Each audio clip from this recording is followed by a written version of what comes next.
আজকের রান্নাঘরে আবার চলে এসেছি। দেখো আমি আজকে মরিচ খোলা মাছ রান্না করব। হ্যাঁ, আমি তো এরকম রান্নাটা তোমাদের অনেক আগেই দেখিয়েছি। এখানে 6-7 রকমের মাছ আছে।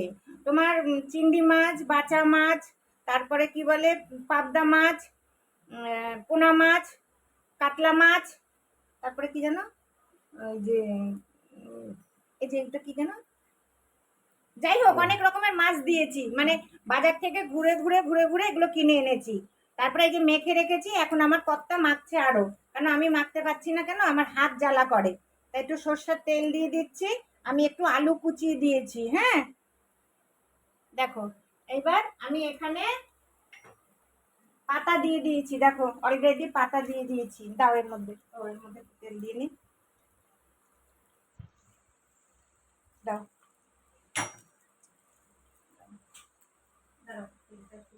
আমি না ইসে করতে পারি না জানো তো, ওই যে তেল লঙ্কাটা হাতে দিতে পারি না, আমার হাত ভীষণ জ্বালা করে। তার জন্য কর্তাকে বললাম তুমি আচ্ছা দাও, সব দাও একসঙ্গে, খুব সুন্দর করে দাও, দিয়ে দাও। এই দেখো আমার কর্তা কবে থেকে খালি বলছে পাতা। এখন এরা তো বরিশাল, এরা এইসব এই মাছ খেতে ভালোবাসে। এটার বরিশালের ভাষায় হলো চিঙ্গুল পিঠা, না মাছের পিঠা বলে, মানে চিঙ্গুল পিঠা। আমার শ্বশুর বলতো চিঙ্গুল পিঠা, বুঝলি তো? হ্যাঁ, এগুলোকে আমার শ্বশুর, আমার শাশুড়ি না, আমার মাসি শাশুড়ি আবার বরিশালে ছিল, এরা খুব ভালো রান্না করতো। আমার পিসি শাশুড়ি আসলেও এইসব রান্না খুব ভালো করতো। তাই জন্য উনিও খালি বলছে কবে থেকে একটু রান্না করো রান্না। উনি ঠিক আছে আজকে করছি। আজকে ভিডিও করছে আমার ভাইজি, মাছের মাথা খাওয়ার জন্য এসছে। ও বলে ভাগেই পড়ে না, জানো তো? দেখো কিরকম কথা বলে, বলো। দিয়ে দাও সুন্দর করে। মাছটা আমি সকালবেলা নুন টুন মাখিয়ে রেখে দিয়েছি যতক্ষণ হবে। হ্যাঁ, এবার দেখো আমি একটুখানি এটা এটা দিয়ে দিচ্ছি, লঙ্কাগুলো অনেকগুলো লঙ্কা দিয়েছি। এবার একটু ঢেকে দেবো, আর একটু সর্ষের তেল দিয়ে দেবো উপর দিয়ে।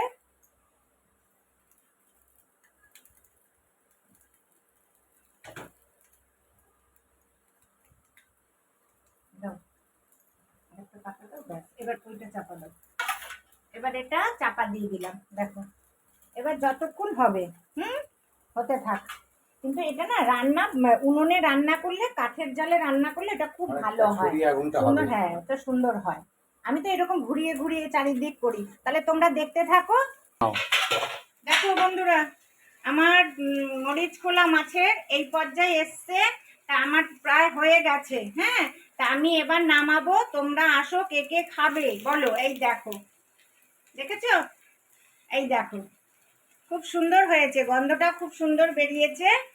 তাই তোমরাও এইভাবে রান্না করতে পারো। আমরা পাতায় বলি, আর দেশের বাড়িতে বলতো মরিচ খোলা, আবার বরিশালের ভাষায় বলে পিঠা, পিঠা মাছের পিঠা বলে। যাই হোক, এক এক দেশের এক এক রকম ভাষা। তা আমার শ্বশুর এগুলো খুব খেতে ভালোবাসতো, এখন আমার কর্তাও ভালোবাসে। যাই হোক, করতে হয়, করি। আমারও খেতে ভালো লাগে, আমার বাবা ভাইরা খুব ভালো খায়। তাই তোমরা আমাকে লাইক করবে, শেয়ার করবে, আর আমার চ্যানেলকে সাবস্ক্রাইব করবে, ঠিক আছে? আর ভালো ভালো কমেন্টস করো, ঠিক আছে? আর কে কে খাবে চলে আসো দুপুরে গরম গরম ভাতের সঙ্গে। নমস্কার, আজকের মতন রান্না রাখছি, ঠিক আছে?